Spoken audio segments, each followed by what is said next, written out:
Good morning, afternoon, evening, depending where you are. Welcome to using the Visual FoxPro debugger effectively. I realized about 30 seconds ago that I didn't copy the version of the slides where I had fixed that particular issue on the title slide to the machine I'm presenting with. I'm Tamar Grainer.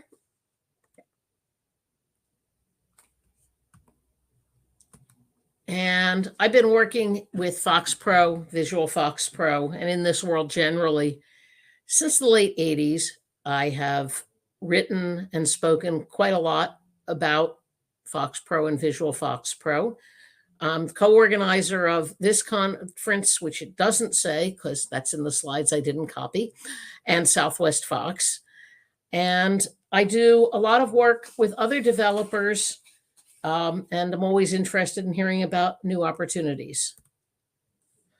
Today, we're going to talk about the debugger. Why? It's been there a long time. Why do we need to talk about it? And the answer is that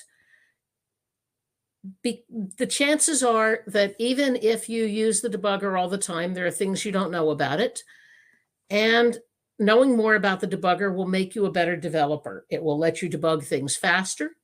It'll show you what's actually going on inside the code so that you can not only debug faster, but also produce better code so that you can fix things rather than just patch them. There are also a couple of additional tools we'll talk about that are linked to the debugger that help you find bottlenecks in your code, that is, slow places, and that help you understand what's going on in VFP, in particular, understand the event model and other behaviors. So the bottom line is the debugger is really powerful. So we're going to jump right in and start talking about the debugger itself. And an early decision, you don't actually have to make a choice, because if you don't, one will happen automatically. But an early choice is, where do you want to run the debugger? Do you want to run it in what's called the FoxPro frame, that is entirely within VFP? Or do you want to run it from its own frame, the debug frame? And let me show you what that means. So right now, I'm going to open the debugger, and we'll talk about other ways.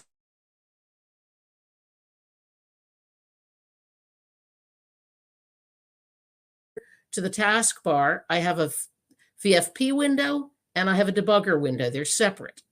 Now, closing VFP will close the debugger, so they're not entirely separate. They're linked, but it is separate. I can toggle back and forth between them. And to be honest, I prefer the debug frame, and that is what I use habitually. It's what we're going to mostly use today, but let me show you the other one. First, notice that on the Tools menu, when you're using the debug frame, you have a debugger item. But in Tools Options on the Debug tab, this drop down here, Environment, lets you choose to instead put the debugger in the FoxPro frame. And when I do that, now when I go to the Tools menu, instead of having Debugger, I have all these separate windows.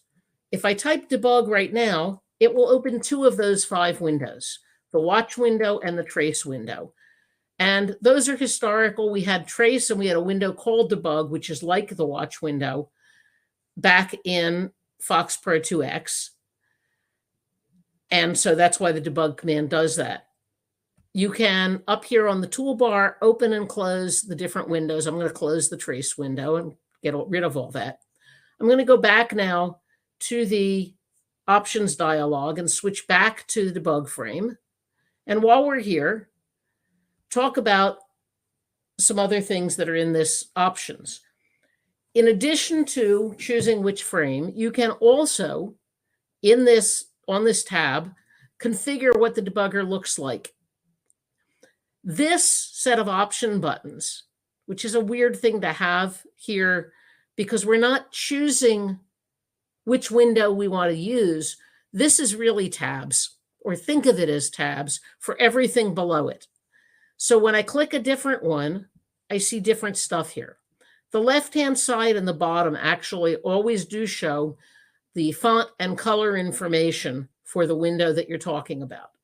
The upper right piece of this under the option buttons has things that are specific to the particular window that you've selected in the options. So you can configure the debugger the way you want it here. You can also do some of the configuration on the fly using the context menus. So let's hit OK and go back. Let's talk about how do we start the debugger. Well, I've already shown you two ways. You can hit debug or you can hit tools debugger. You can also put set step on in your code. I don't really recommend that. I do it only under very unusual situations when I really can't find another way to get into what I want to get into. We'll talk about a couple of other ways to open the debugger as we proceed in this session. As I implied a minute ago, the debugger has 5 primary windows, the ones listed on this slide: trace, call stack, locals, watch, and debug output. Let's go talk about what each of them are for. And then after this, we'll get into actually debugging something and so we can see them at work. So if I open the debugger, right now I don't have the watch window open because I closed it over in the FoxPro frame, but I've configured these, I've set them up the way I want them, and I'm actually going to delete all that for now. And let's talk about each of those windows. The trace window is like the trace window that we had in FoxPro 2X. When you're running code and have the debugger open, the code shows up here, and it provides you the opportunity to actually walk through, step through the code so you can see what's going on. One of the options you have on the context menu, we'll talk about this whole block later, but down here, this trace between breaks tells this window whether when you are running code and you're not at a breakpoint, a stopping place, it should try to keep up with that code and update itself constantly.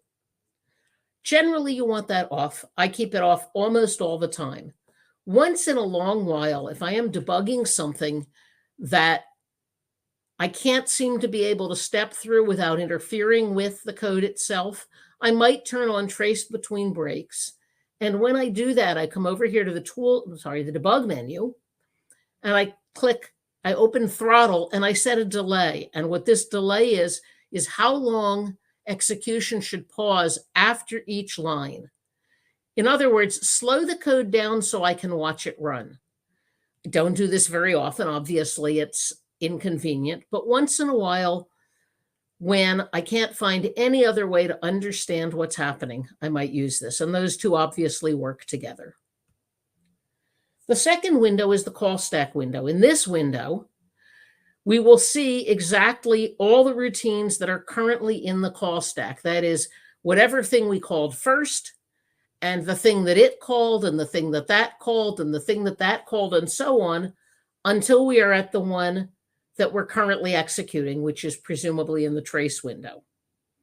But presumably is actually not a good choice there, because I can click on anything in the call stack and show the code from that in the trace window. As we'll see a little later, I'll have an indication that that's what I've done, and I'll be able to switch around among all of them.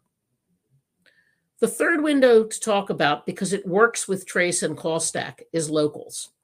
In the locals window, we will see all of the variables that are in scope in the current routine, or whichever routine I choose from this dropdown. And if I click on a routine, something in the call stack over here in the call stack window, then the locals window will catch up and show me the variables that are in scope for that routine.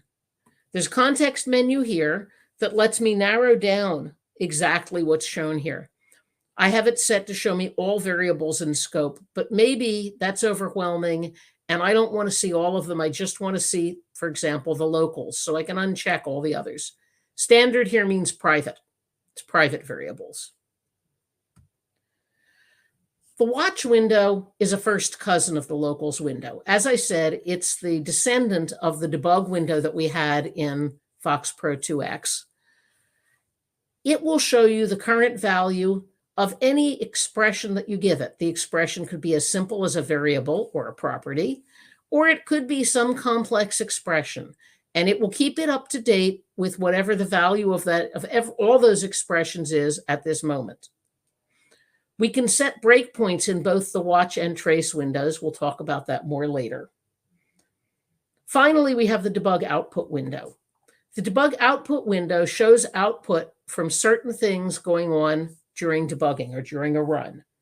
One is the event tracking tool that we're going to talk about a little later in the session. One is the debug out command. We'll talk about that one later as well. And we'll actually talk about the third, which is assertions. So certain output turns up here. What did I do? You can clear it. You can save it to a file. One more thing to say, and I learned this way later than I should have. Find, that is Control F, works in every window of the debugger except the call stack window.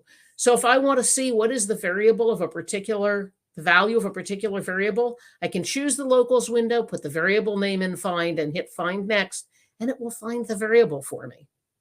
That's really cool. All right, before we jump into actually debugging, this is a good place to stop and take any questions we might have so far.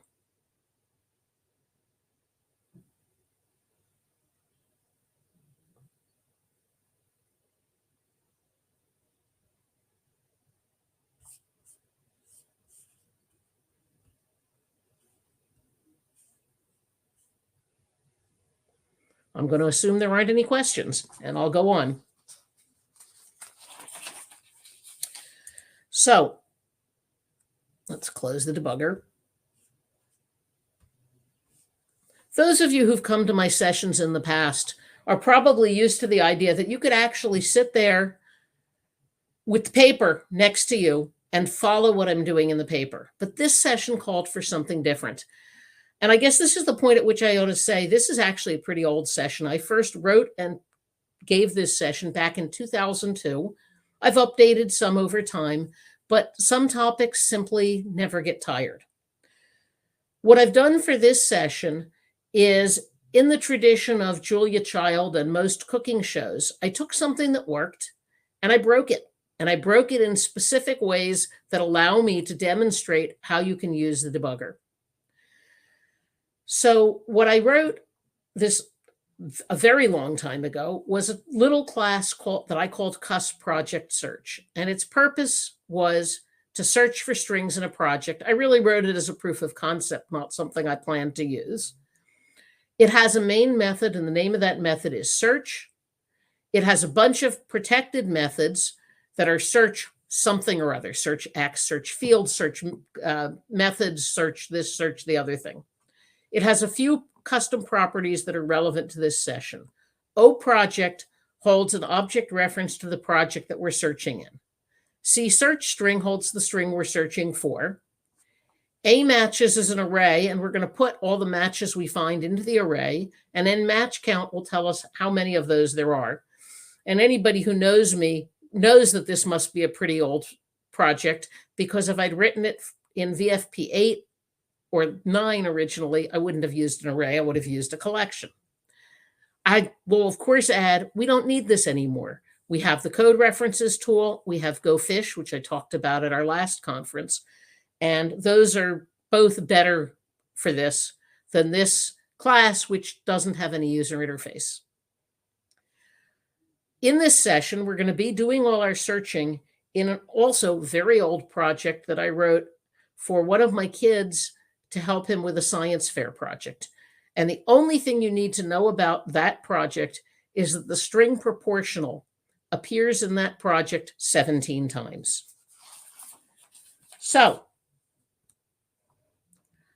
the first time we're likely to use the debugger is because an error occurred. And when an error occurs in your code, if you choose suspend, the debugger will open right up on the code where the error occurred.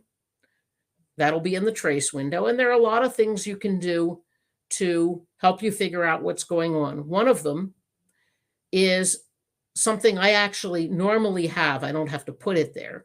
I keep the message function in the watch window. And let's talk about that as we do it rather than ahead of time. So I'm going to open a project, a science fair project. I'm just going to leave that sitting there. And what I'm going to do is, because you don't want to watch me type, I'm going to instantiate the cusp project search class. And I'm going to execute the search. I'm going to call the search method and pass the string proportional. We want to find all instances of proportional in the project. Uh-oh, something went wrong. How could that be? Suspend. And here we are. The yellow arrow shows us the line of code that we're on that caused the error. And it's not terribly surprising that when I called the error command, it caused an error. Down here in the call stack, we see the only routine that has been called is cusp project search.search. Again, the yellow arrow says this is the current routine.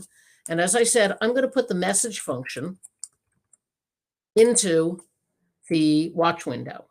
Why do I do that? I do that because my memory is lousy, especially these days. And it is really common that by the time I hit suspend and come to the debugger, I have actually forgotten what the error message said. So I put it here so that I remember what the error was. This isn't in, oh, and two things to point out. When I typed that in, you may have noticed that IntelliSense helped. I didn't have to type the whole string message. And also notice that I get a tooltip if what's here is too long for the window. One more thing about message here. Obviously, if another error occurs while I'm debugging, this is going to get updated to that later error. Also, if you have the error that occurred is the kind that names the thing that was wrong, like variable, whatever it is, not found, sometimes as you work through, that name of the thing gets messed up. So it may not be entirely reliable. All right, so let's figure out what's going wrong here. Well, it's checking whether this .o project is not an object. Well, what is it? It's false. Sounds like I didn't initialize it. And you can see my cooking show style here where I've got the code we're going to need commented out. But let's just go take a look. We're in the main method of this class. Let's use the keyboard. And we're doing parameter checking. So we're checking. The way this search routine is written, we can pass in an object reference to the project we want to search in. We could pass the name of the project, or it's supposed to work that if the project is open, it'll use it. So it wasn't an object. We didn't pass it in. That seems right. And we didn't pass in a character string, so it didn't use that code. Oops, we forgot to put in the code for if we didn't pass the parameter, go figure out whether, in fact, there's a project open. So we're going to go fix that. I'm going to do debug, fix, and FoxPro is going to fix my code, right? No, but it is going to clean up from what I was running and take me right to where the problem, where I was in the debugger. I need to add that I tend to forget to use the fix option, but it works for me. However, I have heard a number of people say that they've had problems when they used that. Things got messy. I've never run into that, so I don't know what that would be. So let's go ahead and uncomment this code. And this code is going to say if we didn't pass the parameter, if there's an active project, assign that to the O project property. Okay. So that's the first way we're going to use the debugger. What else might we do with the debugger? Well, not exactly with the debugger or related, but not inside the debugger. We have these things called assertions. These were added, I think, in VFP5. And what they are developer checks. They're a way to say, at this point in the code, this is what I expect. And if we're a developer, if we're running in the IDE, and this expression isn't true, then would you please tell me? And you can give a custom error message or use a default one. We'll see an example of that in a moment. Also, while we are debugging, we don't have to just stay in the debugger. We can use the FoxPro IDE, including the command window and the data session window, to see what's going on, to try things. So it's really powerful that way. So let's go back to our example. In order to use assertions, we must set asserts on.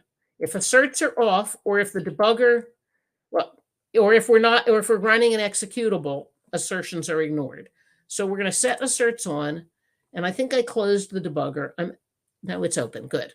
Okay. So I'm going to instantiate our class again. I'm going to run this again. Assertion failed on line 11 of procedure cusp project search.search methods. And this is another way I can open the debugger, by clicking debug on an assertion. And it takes me right to the line after the assertion. Our assertion was that the alias __ search file was not used. I tend to use _ in front of aliases in developer tools just to try to avoid hitting other colliding with other aliases. So notice that the assertion shows up here in the debug output window. I'm having a little trouble with my mouse going where I expect it to, but you can see it there. And let's see what else is going on. So we're going to open a file. The file we were going to open is the class library scif controls. Open it as a table. But apparently the alias is already in use. So what happened here? Let's go back to the main VFP window. And let's open the data session window. That is the set window. And yeah, that's open. Wonder why. Let's click on it. And you might be able, well, you can try to read here in the status bar what file that is. But since we can't, we'll go ahead and just use the dbf function to tell us what that is. You see that it came up behind stuff. One of my favorite tricks that's not a debugger trick, but that people always like to see, is if you hold down Control, Shift, and Alt, it will clear all the windows and let you see what's on the desktop. So we can see that it was a form main.scx that was open with that alias. Well, for now, let's just close that and go back to our code. And we'll go ahead and resume code. We can do that either by typing resume in the command window or by hitting this, resume in the toolbar. And now the assertion failed again. So apparently we seem to have not closed something we should close. We're going to go ahead and cancel at this point. And go back over to the main window and close that. And we'll do close tables all so that when we come back in and execute things again, we won't have left it open. And let's open the project. Yeah, we still had it, but we need to remove it. And let's go look at that search methods method where we're opening this thing. And notice I can, well, never mind, that's not a debugger thing. And sure enough, we're opening, but look, somehow our code to close that table, that thing that was open as a table, got commented. So we'll uncomment that. Okay. When's the next time we'll probably want to use the debugger? When we get surprising results. Something ran, there wasn't an error, but it didn't behave the way we expected it to. So what we want to do is set a breakpoint somewhere. A breakpoint means stop the code at this point, stop running, and we want to set a breakpoint somewhere interesting. And then we want to step through the code, examining values as we're stepping through to try to understand what's going on. So let's go ahead and do that. Let's go ahead and let's instantiate our class again and run the search. And this time it ran without a problem, but said there were only 2 matches. They were the search method returns the number of matches. Now, even if I didn't know there were 17, I wrote this code. I know proportional is in there more than twice. So we need to figure out why it's doing that. So let's go back and open the class again. And down here below all this parameter checking in the main search method, we've got a loop that's going to loop through all the files. And for each one, it's going to call the search file method. I'm going to double click in the margin here. And I'm going to have it stop as soon as it reaches the search file method. FoxPro actually has 4 kinds of breakpoints. The kind of and we can look at them all from a couple of places. Here I'm going to look at them from the main VFP window, Tools Breakpoints. The one I just set is a break at location breakpoint. That says when I reach the specified location, in this case line 82 of the search method, stop. Do not execute that line. That's maybe the simplest kind of breakpoint. Also pretty simple is the break when expression is true breakpoint. And for those, I give an expression, and after each line of code, the expression is evaluated. And if the expression is true, code execution stops.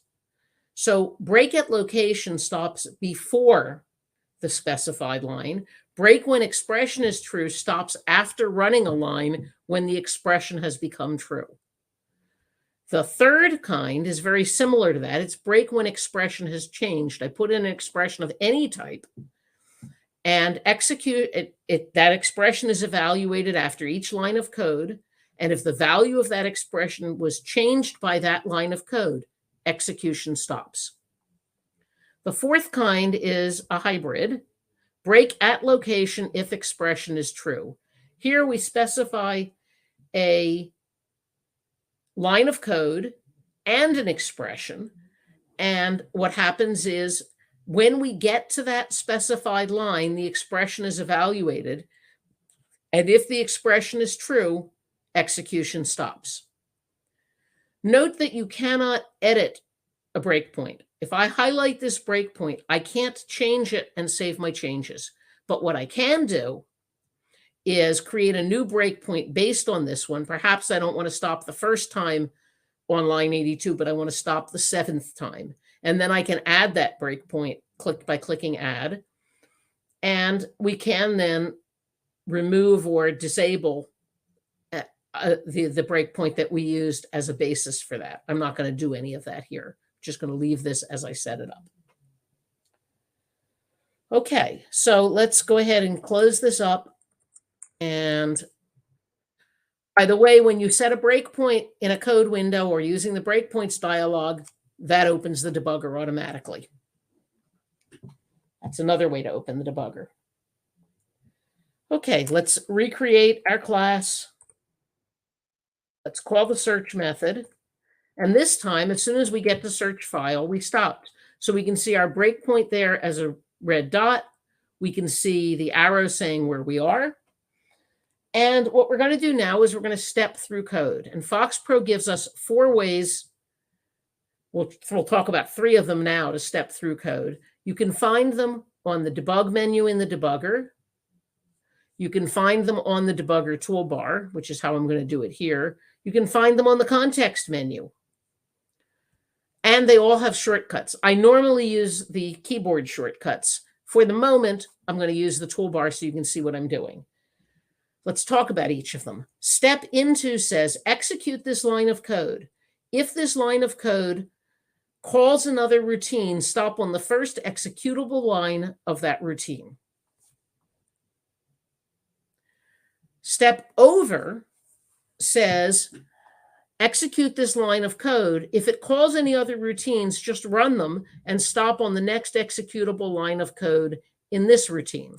So you use that, for example, when you're calling something that you know isn't the problem. You've already debugged it. You're sure the problem is in the routine you're in. Step out says, start executing code and stop when you return from the routine we're in now. I use that two ways. One way I use it is if I've run enough, I've stepped through enough of the current routine to figure out, oh, this isn't where my problem is. Let me go back to the calling routine.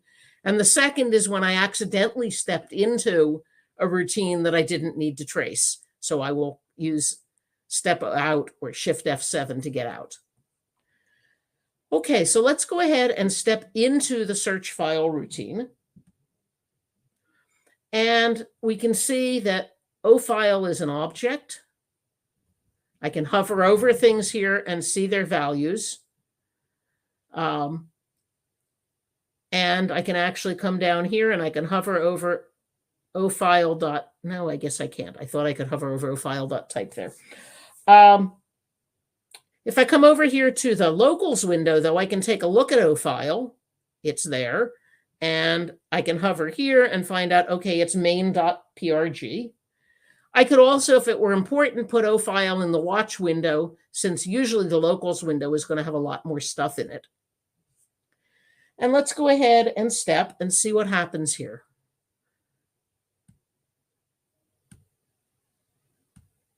As we saw, it is a program. So we step into the search program method.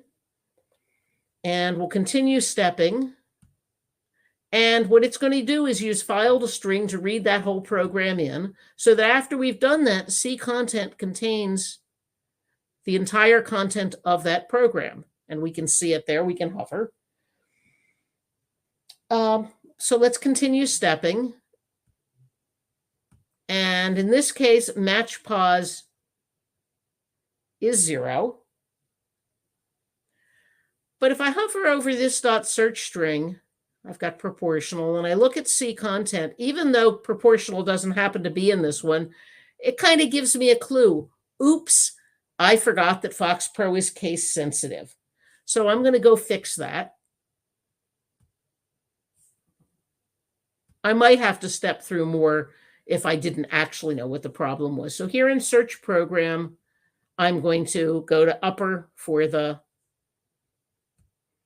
content. And I'm going to do the same thing in a method called search methods. Search field. Search field is the one that we use to deal with anything that comes from an SCX or a VCX or a bunch of other things. The ones that are really tables underneath. Highlight enough of that to comment it.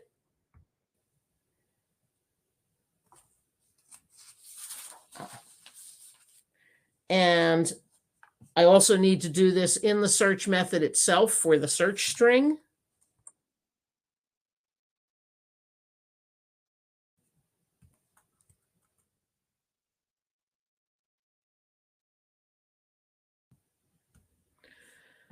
And I had previously already added this property. The notion is we could do a case sensitive or a case insensitive search. All right, at this point, we probably don't need this breakpoint. I could remove it the way I put it there by double clicking in the margin here. Or I'm going to flip over to the debugger because I want to show you that the breakpoints dialog is available from the debugger, both on the toolbar and in the tools menu. And I could remove the breakpoint in a couple of ways. I could highlight it and click remove. I could click clear all. I also over here in the toolbar can do this, and that says clear all the breakpoints. So I'm going to do that and get rid of the breakpoint. Okay, back to the slides for a moment. We can also use the debugger to check results. In an example like this, where I'm putting the results into an array, yes, I could use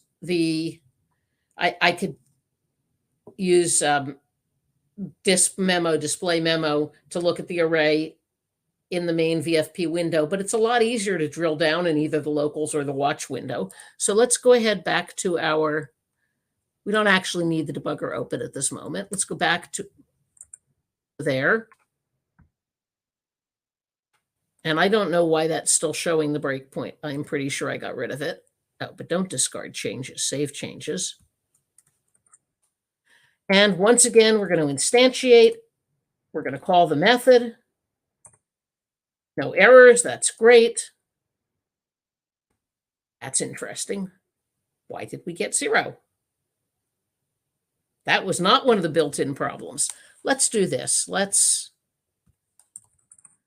close all, clear, reopen the project, reinstantiate.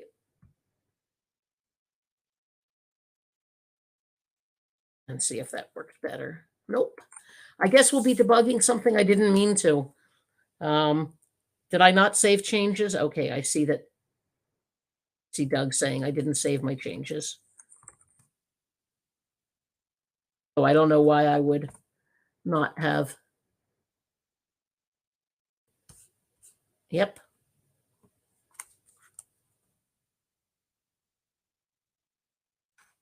Funny that I didn't get the result I had before, but, you know, things happen. Let's go check the other 2 places.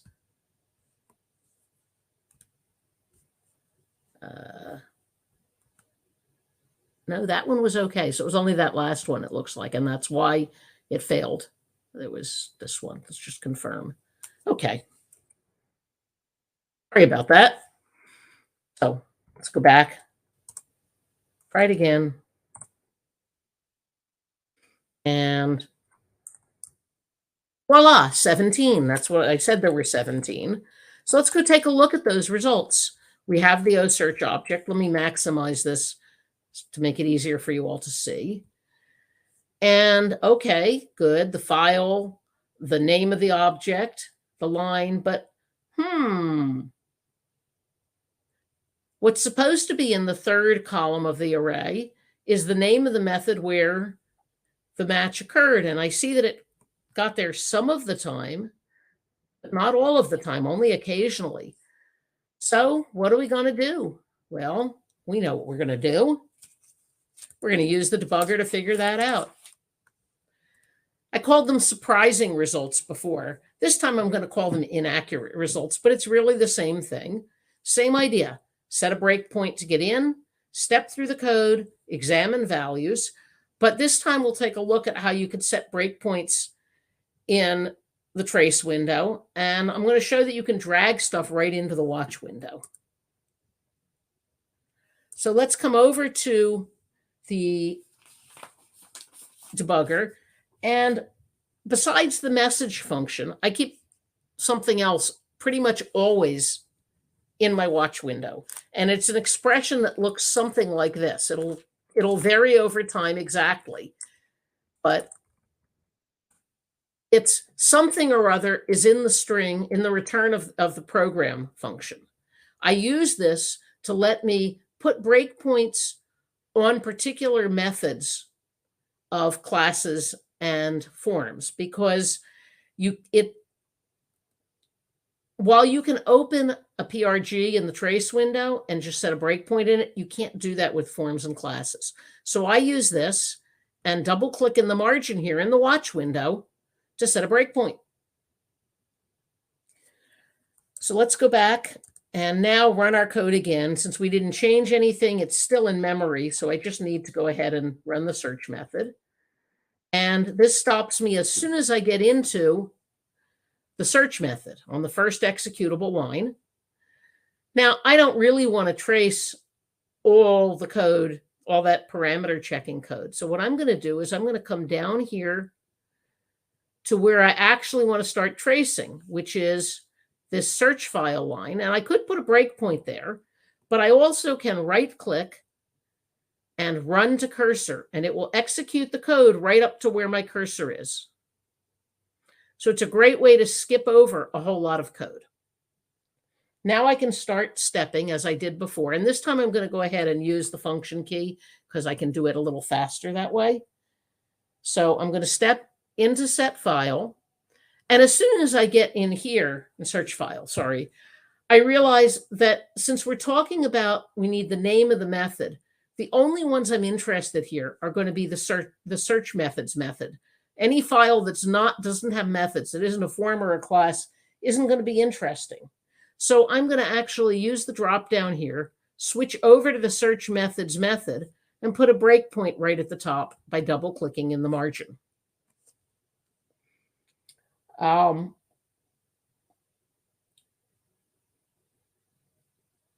okay, so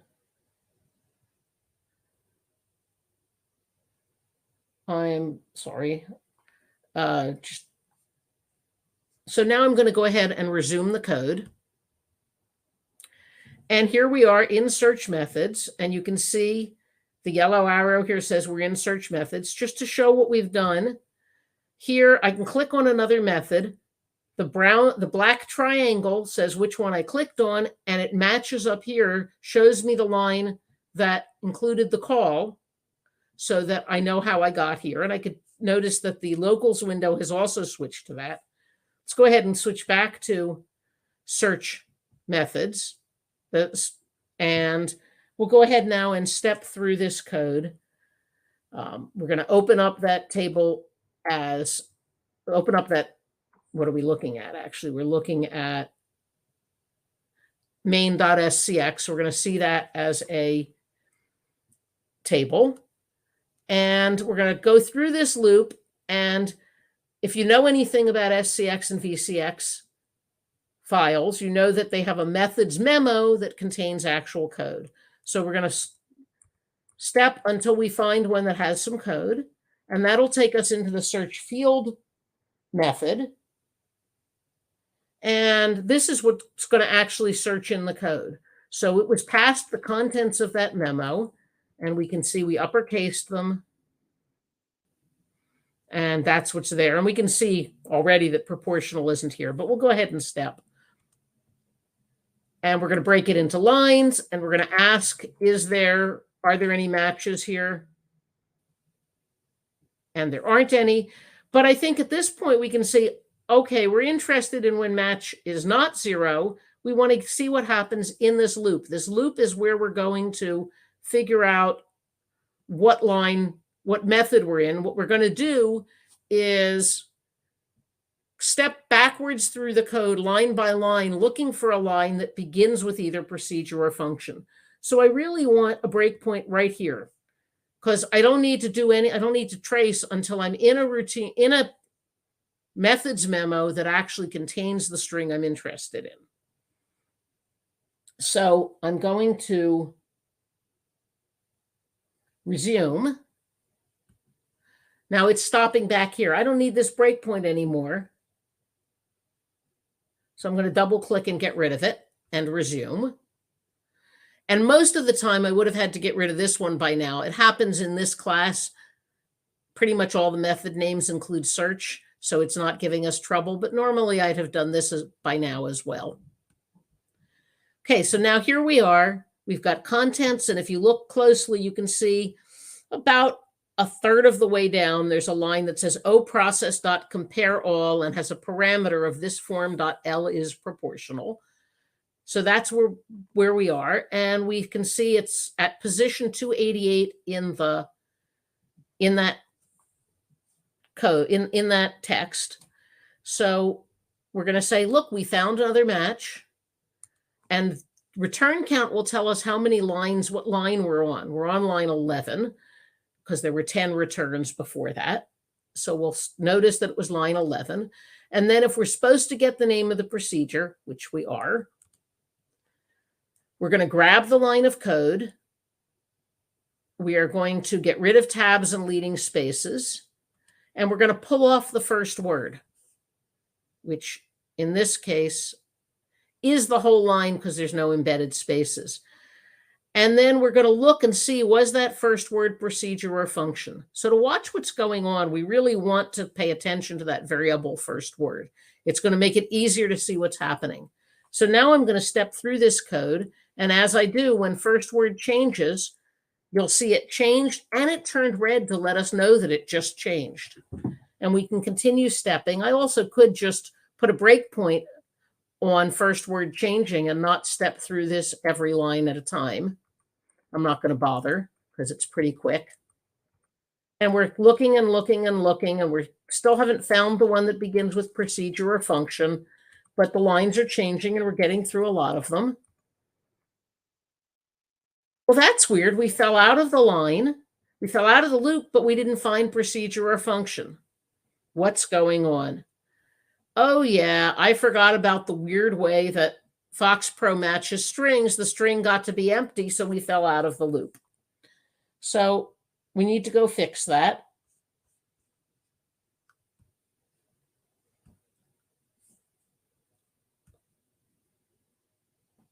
And we're going to comment out those two lines and uncomment the ones before them that use exact matching.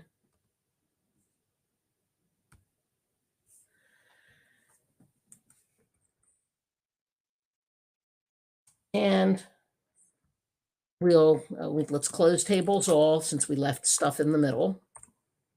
And let's go ahead and instantiate it again. Run it again. We forgot to remove breakpoints. Let's remove all breakpoints and finish running it. And now if we take a look at A matches, we can see that each of them shows what method the match occurred in. All right, so we got that working. This is a good place to take some questions.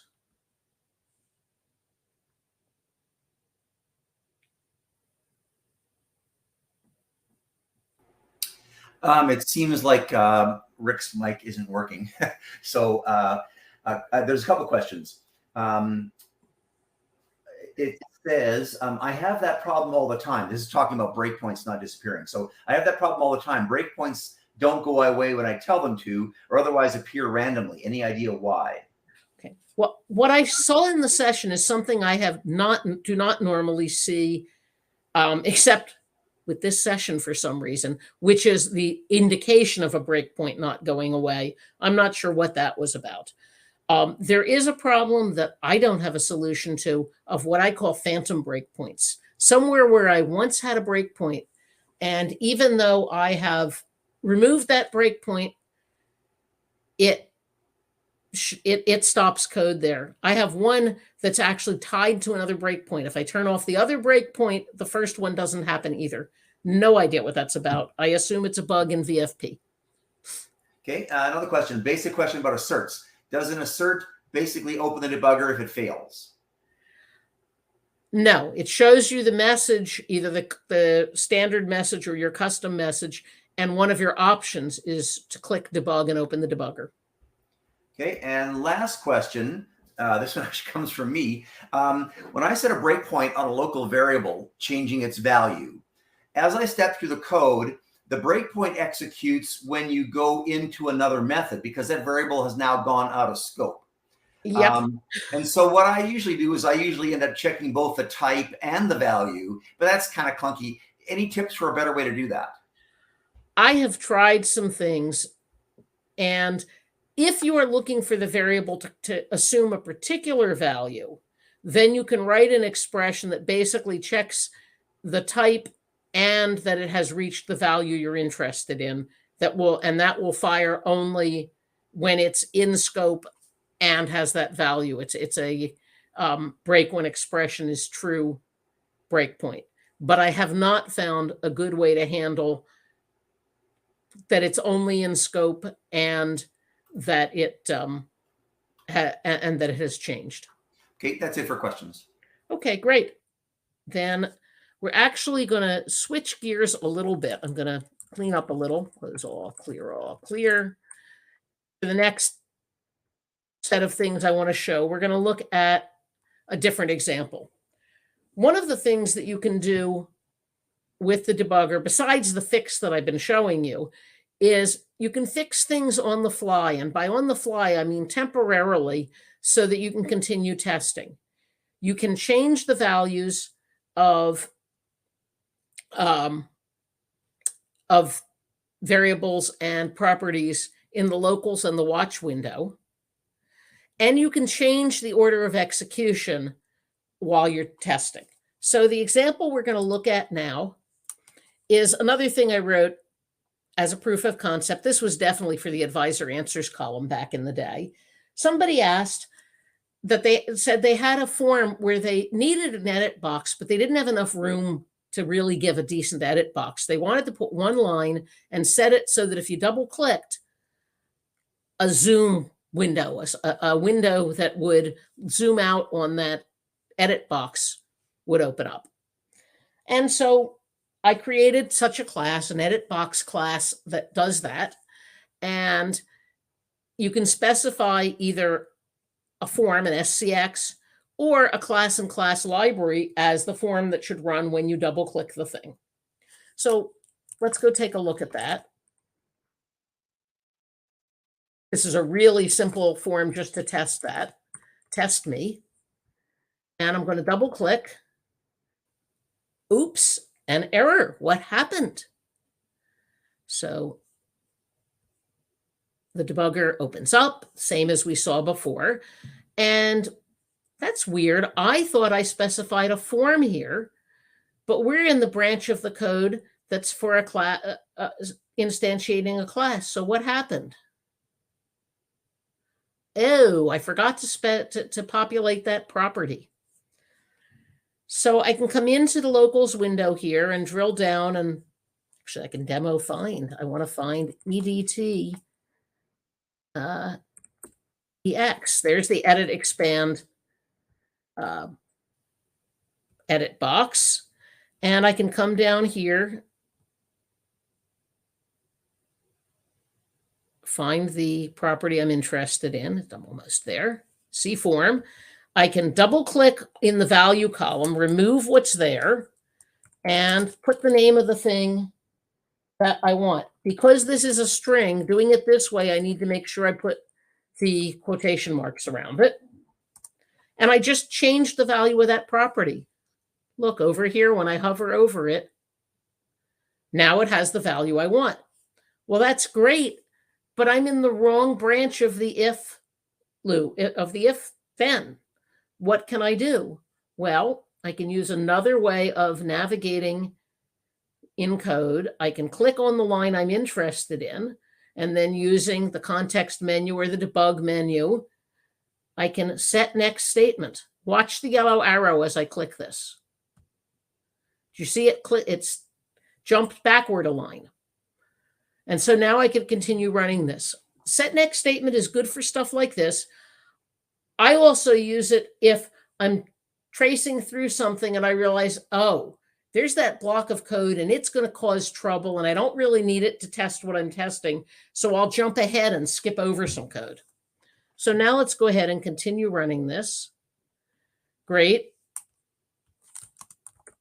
Add something in the zoomed form. Okay, well, that all worked, except why is the word test highlighted? Well, the word test is highlighted because, of course, when you double click on a word in a text box or an edit box, FoxPro highlights it. That's just a built-in behavior. Well, okay, so what could we do to get rid of that? We can talk later about whether we should get rid of that. First, let's open the form and fix the problem that we fixed on the fly, because it isn't fixed for good. It's fixed for temporarily for that run. I need to come in here and actually set that. Edit box. And now let's go take a look at that edit box class. And, well, maybe all we need to do is go into the double click method and just put a no default. After all, if it's double click behavior, maybe no default will do the job. Certainly that's the first thing to try. So let's go ahead and run the thing again.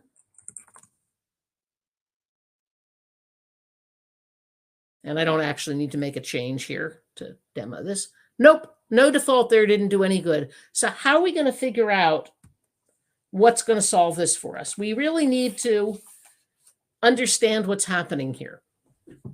And to do that, we're going to use the event tracker. Event tracking is a tool that allows you to see what events fire in what order. And once you have it, you can do things like compare event sequences. It also has a way to show Windows events. We're not going to look at that today. But it basically lets us say, show me what's firing and show me the order they fire in. And we turn it on either through, well, we can do it by command. We're going to do it interactively here, either tools event tracking or over here on the toolbar. That's actually not a button, it's a checkbox, but the checkbox won't stay down unless you check this checkbox inside the form that opens to turn it on. And then you can choose which events you want to track. I have this configured the way I most often use it, which is I want to track all events except for the 4 on the left: mouse enter, mouse leave, mouse move, and paint. Why don't I want to track those 4? Because they fire all the time. They're constantly firing. And if I tracked those, the output would be so full of those, I couldn't see anything else. Once in a while, I'll actually only track a few events that I'm particularly interested in. The output for event tracking by default goes into the debug output window. You can, in addition or instead, send it to a file. We're going to send it to the debug output window. And now I can go back and run the form again. And do that. And double click. And come out of there and close. I actually don't have to do all of that before I look at my results. When I do this again, we'll do it a different way. I'm going to turn off event tracking. That's just a click on the toolbar. And then we'll expand this so we can really see what's going on. And here's where I typed. All those key presses are me typing into the window. And after all the typing is done, here's the sequence we're interested in. Mouse down, mouse up, click, mouse down, mouse up, click. So it turns out that a double click is 6 events that happen when we hit the mouse, the button twice in sequence. So we know this must be happening somewhere in those events. So how are we going to figure out what exactly is happening and when? Okay, let's put that back. I'm going to right click and clear this because we're going to use it again in a minute. And what I'm going to do in order to figure out exactly what's going on is use one of my favorite commands, debug out. Debug out was added, I think, at the same time in VFP5 when we got the debugger. It sends any expressions you give it to the debug output window. Okay, that's interesting, but why do I love it? I love it because it doesn't, or maybe we should say just barely interferes with execution. It takes a tiny, tiny time slice, but it doesn't change focus, doesn't deactivate any windows or any of that. It also doesn't do anything unless the debugger is open. And what that means is if you leave debug out commands in your code and build an executable and give it to your client, they'll be none the wiser. Before we had debug out, I would do this sort of thing with wait windows or message boxes. And the problem with those is if you forget to remove them, the person running your application sees them. So, as I say, I love debug out. So let's go back to our class and let's come into the 4 methods that we discovered are the interesting ones. We already learned that no default isn't doing us any good. So let's get that out of there. But let's find out for mouse down, mouse up, click and double click, exactly what's going on here. We're going to uncomment this code. And what we're going to do is in each of those 4 methods, I have to uncomment the other 3 yet. We're going to take a look at the cell start and cell length properties of the edit box. Those properties tell us where does highlighting begin and how many characters are highlighted. Notice, by the way, that I can give debug out a character value and a numeric value, and I don't have to do any type conversion. Just put a comma between them, and it's perfectly happy. So let's go into mouse down, and we have the same code there. What we could put, by the way, and what I more often do these days than what I'm going to do here, is you can actually also debug out and put the program function so that the first thing that you're putting out is What routine are you in that's providing this information? And we're going to do this also in click. And let's go ahead and run our form again. And this time I'm going to go ahead and run the form and type into it. And then I'll go over to the debugger and I'll turn on event tracking. But now we didn't get all that startup stuff and all the typing into event tracking. And let's go back now and do the double click. And now I can go back and stop event tracking because we have everything we need. And here's what we can see. When we got to the first mouse down, cell start was 7, but nothing was highlighted. It was just the position of the cursor. And then I clicked. I must have clicked at position 3, but nothing was highlighted. And in click, nothing was highlighted. And the second mouse down, when we got there, nothing was highlighted. But by the time we got to the second mouse up, we started at 0 and 5 characters were highlighted. So this is apparently happening in the mouse up, somewhere between the second mouse down and the second mouse up. And it's clearly built-in behavior. And the only way we're going to be able to resolve this is to just kill that behavior, or not kill it, but work around it. Some of you may have noticed the code that I had in the click and double click methods. When we get to click, we're going to store the current cell start and cell length in properties. And then in double click, we're going to restore those values. I could get rid of the debug outs here, but I don't need to. So now when I run the form, watch what happens. Keep an eye on highlighting. Did you see that it highlighted and unhighlighted quickly? Because that's what we did. So we made it work thanks to the debugger. So briefly, don't do this. If you want to have an edit box that you can expand, don't use double click for it. This was demo code.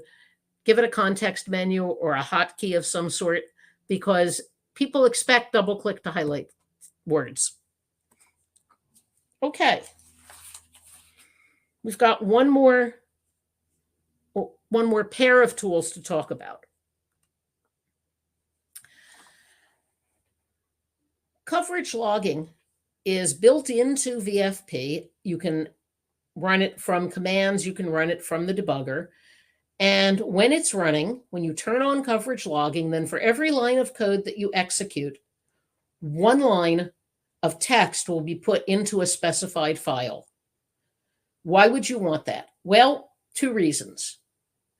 One that we'll see in a minute that I'll demo is to use with the coverage profiler or a similar tool to let you find out which lines have you actually tested and how fast everything is. It includes timing information. I also will, once in a long while, when I'm really stuck in a debugging problem, most often when there are timers and or event binding involved, generate a coverage log and then look through the coverage log to understand exactly what code executed in what order. Let's go ahead and demonstrate. We will open the debugger again. I think I have it open. And like event tracking, you can turn on coverage logging from the tools menu or from the toolbar.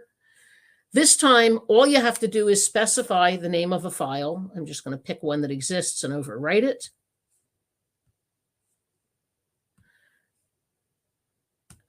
And I've now turned coverage logging on. As I say, I can do that with commands as well. So I'm going to go back and I'm going to reopen that project, and we're going to run our project search one more time because that has enough code that runs to give us an interesting log.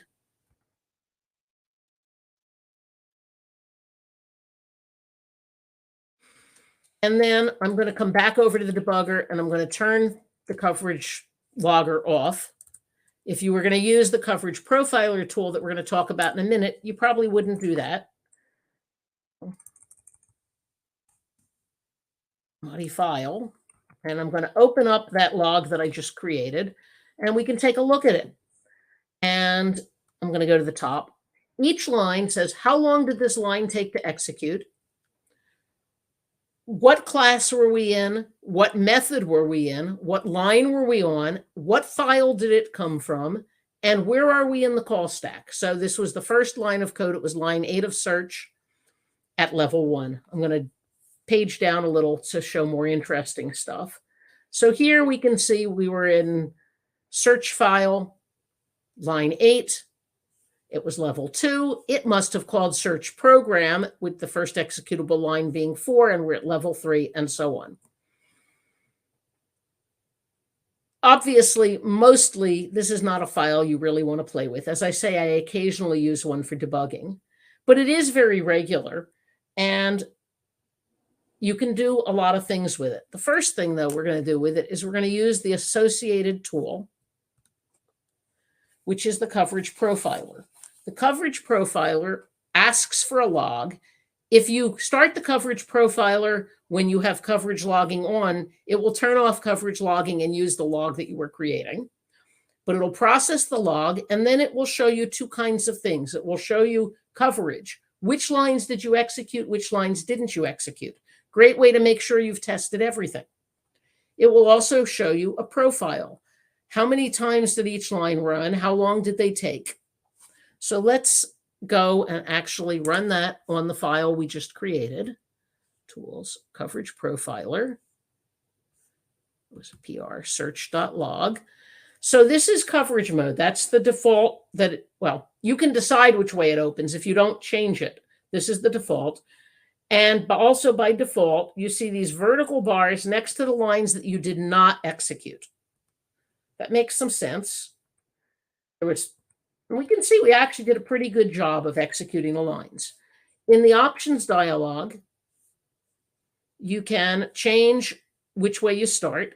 You can also change whether it puts markers next to the executed lines or the not executed lines. And you can do both, different marks. I'm not going to demo any of that. What I am going to do instead is let's take a look at profile mode. In profile mode, what we see is how many times did we execute this line? How long did it take the first time? How long did it take on average? And obviously these that we did only once, those are going to be the same. Let's again jump down some. Okay, so here this search file line executed 27 times. It took a little more than a thousandth of a second the first time. On average, it took almost 5/1000ths of a second. Now, that wouldn't make a lot of sense, except these are rolled up times. This is how long did it take to do everything. So you called it, and you called this routine. So how long did it take to run the routine? All this said, I can get some information here. I don't find it terribly helpful. When I'm actually trying to figure out why some code is slow, I need more than what the coverage profiler gives me. The coverage profiler has an add-in mechanism. You also can use different coverage profilers, and I'm not going to talk about them here and now, but you should know they do exist. And there's a paper on my website called "Can't This Application Go Any Faster?" And it includes several alternative coverage profilers and one or two add-ins as well. Okay. So what did we learn today? How to configure the debugger so that it works the way you want. What each of the main debugger windows does. We learned how to set breakpoints and trace code using the debugger. We learned about the debug out command that simplifies debugging and lets you hide your debugging from your end users. And we learned about the event tracking and coverage tools. Are there any more questions? Nope, there's no other questions. Okay. I must have talked a lot faster today than I did when I rehearsed. So thank you so much. Please, please, please fill out your evaluations. As I said in the opening session, we learn a lot from them. I will be over in the Q&A session in a couple of minutes. Looking forward to it. Thank you so much.